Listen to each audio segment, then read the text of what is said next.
একেবারে 2024-এর অগাস্টের পর থেকেই বলি সেই জায়গা থেকে আমার কাছে মনে হয়েছে যে এই ইলেকশন বলেন, মাননীয় প্রধানমন্ত্রীর বিরুদ্ধে রায় বলেন, সেসব জায়গাতে এখন আওয়ামী লীগের নেতাকর্মীকে আপনি বললেন যে রাস্তায় নামো, এই করেন, বোমাবাজি, এই সেই, আমরা তো এগুলোতে বিশ্বাসী কোনো কালেই ছিলাম না, আমরাই তো এগুলোর বিরুদ্ধে বলেছি। ফলে স্ট্র্যাটেজিটা এমন ছিল যে নিয়মতান্ত্রিক ভাবে যেহেতু আমাদেরকে নিষিদ্ধ করে রাখা হয়েছে, গ্রেফতার করছে, তার মধ্য থেকেও আমরা কিন্তু একেবারেই শান্তিপূর্ণভাবে এখনো পর্যন্ত যে ন্যারেটিভটা অনলাইনে অন্তত তৈরি হয়েছে সারা বাংলাদেশের মানুষের কাছে পৌঁছায় নাই। আগেই ভালো ছিলাম, সারা বাংলাদেশের কাছে মানুষের কাছে পৌঁছায় নাই মেটিকুলাস ডিজাইন, সারা বাংলাদেশের মানুষের কাছে কি পৌঁছায় নাই যে প্রধানমন্ত্রী আসলে অনেক কিছু করেছে দেশের জন্য, অন্যায় হচ্ছে দলটার প্রতি। এই যে আপনার বাগেরহাটের যে ছেলেটা, তার ওয়াইফ এবং বাচ্চার মৃত্যুটাও দেখতে পারলো না, সারা বাংলাদেশে এই আহাজারি পৌঁছায় নাই, পৌঁছিয়েছে, সেগুলো ডেলিভারি দিয়েছেন আপনাদের মতো লোকেরাই, ডেলিভারি দিয়েছেন, ছড়িয়ে দিয়েছেন। আপনারা আজকে টকশো করছেন, মানুষজন আসছে, কথা বলছে, এভাবে সম্মিলিত অসংখ্য প্রচেষ্টা আমাদের এইটা আরেক ধরনের বিপ্লবের মতো হয়েছে। তার মানে এই না যে আমি এটা বলছি যে আমরা এরকম টকশো করবো, কথা বলবো, ইটস নট লাইক দ্যাট। আমাদের এই ধরনের একটা সিচুয়েশন যেটা বাংলাদেশ আগে কখনো দেখেনি, তার জীবনে প্রত্যক্ষ করেনি, এরকম একটা ঘটনাই কিন্তু ঘটেছে। সেরকম একটা ঘটনার পরে এগুলো তো আনপ্রেসিডেন্টেড অবস্থা। সো অতীতে এরকম একটা ঘটনা ঘটেছে, আপনি কি করেছেন সেটা স্টেপ আপনি পালন করছেন না, আমাদেরকেই বরঞ্চ পথ খুঁজে খুঁজে খুঁজে খুঁজে বের করে আজকের অবস্থাতে এসে পৌঁছাতে হয়েছে। সামনে হয়তোবা আপনি আরো কয়দিন পরে গেলে আরেকটা স্টেপ দেখবেন। ফলে আমার কাছে যে জায়গাতে মনে হয়েছে যে কি কারণে বাংলাদেশ আওয়ামী লীগ কোন রকমের ভয়ঙ্কর কর্মসূচিতে যায়নি, এগুলো একটা কারণ। শান্তিপূর্ণ কর্মসূচি দিয়ে তার প্রমাণ করবার সুযোগ রয়েছে যে আমরা বিএনপি না, আমরা জামাত না। হ্যাঁ, আমরা রাজপথে আমরা মিছিল, আন্দোলন, সংগ্রাম, সমাবেশ, সেগুলো সবই করব আমরা, সেগুলো মানুষজন দেখবে, কিন্তু সেটা কাউকে পেট্রোল দিয়ে মেরেও না, কারো গাড়ি পুড়িয়েও না। সো আমার কাছে মনে হয় আওয়ামী লীগ একটা শান্তিপূর্ণ আন্দোলন, নিয়মতান্ত্রিক আন্দোলন, যেটা 71 সালের আগে আমরা দেখেছি সাধারণ মানুষকে বোঝানো, বলা যে দেখেন আমাদের প্রতি এইটা হচ্ছে আর আপনার প্রতি এইটা হয়েছে। আজকে মানুষজন মহেশখালীতে দেখতে পাচ্ছে যে জ্বালানি তেলের বিশাল একটা মজুদগার বা মজুদ করার জন্য একটা বড় টার্মিনাল তৈরি করে রাখা হয়েছে, 8,000 কোটি টাকা ব্যয়। আজকে মানুষজন সবার সামনে এসেছে যে এইটা 2024-এ যখন তৈরি হলো তারপরে আর ব্যবহারই করা হলো না। আজকে মানুষজন দেখেছে যে ইউনূস কিভাবে, বাংলাদেশের লাইফের সবচেয়ে ভয়ঙ্কর যে ঘটনাটা তো 5ই অগাস্ট না, ভয়ঙ্কর ঘটনাটা হচ্ছে আমেরিকার সাথে যে চুক্তিটা, সেইটা। আপনি সারাটা জীবন এই মুক্তিযুদ্ধের পরে আমাকে ন্যারেটিভ দাঁড় করালেন যে ভারতের সাথে আমার দেশ বেচার চুক্তি হয়েছে। কি আশ্চর্য একটা দেশ না! স্বাধীনতার পরে আওয়ামী লীগ ছিল না 75-এর পর থেকে 1990-96 সাল পর্যন্ত। একটা দীর্ঘ 21 বছর আপনি দেখাতেই পারলেন না যে আমরা দেশ বিরোধী চুক্তি কই করেছি। আবার গত 2 বছর আপনার সামনে সুবর্ণ সুযোগ এসেছিল যে ইন্ডিয়ার সাথে আমরা কি কি চুক্তি করেছি, দেখাতে পারলেন না।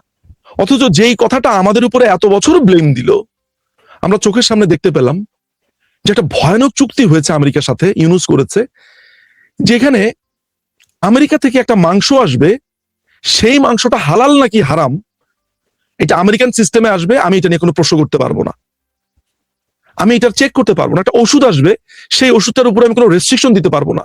একটা খুচরা যন্ত্রাংশ আসবে গাড়ির, সেটার উপর আমি কোনো কর বিধি আরোপ করতে পারবো না। আমি একটা জাহাজ কিনবো, এটা আমাকে আমেরিকার অনুমতি নিয়ে কিনতে হবে, তার কাছ থেকে কিনতে হবে। আমি একটা টেলিকমিউনিকেশন সেটআপ কিনবো, সেটা আমি চায়না থেকে কিনতে পারবো না। আমি কাস্টমসের সমস্ত তথ্য আমাকে আমেরিকার কাছে দিতে হবে। এটা আমার বানিয়ে কথা বলি নাই, এটা ওই চুক্তির মধ্যে আছে যে বাংলাদেশের কাস্টমসে থাকা প্রত্যেকটা ক্লায়েন্ট এন্ড এভরিথিং, এই ডাটা আমাদেরকে দিতে হবে নিরাপত্তার স্বার্থে, আমেরিকার নিরাপত্তার স্বার্থে আমাকে দিতে হবে। আমি ওই চুক্তিটা আপনি দেখলে আপনার কাছে মনে হবে যে আপনি একটা কল্পনার রাজ্যে বসবাস করছেন, এটা মিথ্যা, আমরা মিথ্যা কথা বলছি। তো মানুষজন তো এগুলো দেখছে, মানুষজন দেখছে যে ইউনূসের দুর্নীতি দেখছে, হামের কেলেঙ্কারি, এই যে শত শত শিশু মারা গেল, এটা নিয়ে আপনি কোনো আন্দোলন দেখেছেন? দেখেন, মুখের কথা না, কিন্তু 350-র মতো মনে হয় ইতিমধ্যে নিহত হয়েছে। 350 মানুষ, 350 ছোট বাচ্চা। অথচ আপনি 5ই অগাস্টের আগে বাচ্চাদের ছবি দিয়ে বলেছেন এতগুলো ছোট বাচ্চাদেরকে আমরা গুলি করে মেরে ফেলেছি। তাহলে মানে আমি জানি না যে আসলে বাংলাদেশের মানুষ ঠিক কোন পর্যায়ে গিয়ে ট্রিগার্ড হবে, কোন পর্যায়ে গিয়ে তার মনোবল একেবারে ধরেন আর কিছু মানবে না, আমি জানি না সেটার কোন স্টেপে গিয়ে হবে, কিন্তু এই জিনিসগুলো তো হচ্ছে, আমরা দেখতে পাচ্ছি। তো এখন এই একটা বিষয় আলাপ করলাম আওয়ামী লীগ নিষিদ্ধের রাজনৈতিক দিকটা নিয়ে। আপনি একজন আইনজীবী, আমাদের সংবিধানে আছে আমার সংগঠন করার অধিকার, প্লাস হচ্ছে সন্ত্রাস দমন আইনের যে ধারায় এই দলটাকে নিষিদ্ধ করা হয়েছে, সেই ধারাটা করা হয়েছিল জঙ্গি সংগঠন গুলাকে নিষিদ্ধ করার জন্য। আওয়ামী লীগ তো সেজন্য একটা জঙ্গি সংগঠন না। আইনজীবী হিসেবে আপনার পরামর্শটা কি? দেখেন, আমার কাছে একটা ভালো কোশ্চেন করেছেন। প্রথম কথা হচ্ছে যে আপনি যদি আমাদের সংবিধানের দিকে তাকান, একটু জাস্ট আইনি ব্যাপারগুলো একটু বলে নেই আপনাকে।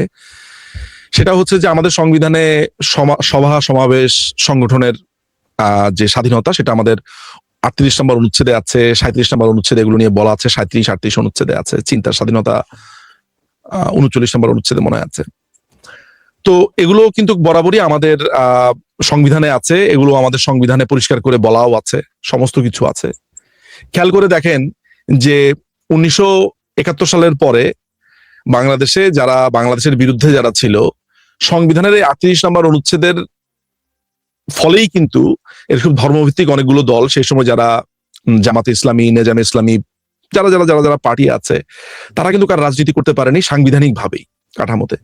বাংলাদেশ আওয়ামী লীগ নতুন করে কাউকে কখনো নিষিদ্ধ, ওই 3রা অগাস্টে জামাতকে, 3রা বা 2nd অগাস্টে যে জামাতকে নিষিদ্ধ করা হয়েছে সেটা নির্বাহী আদেশে, এর আগে কিন্তু কখনোই করেনি।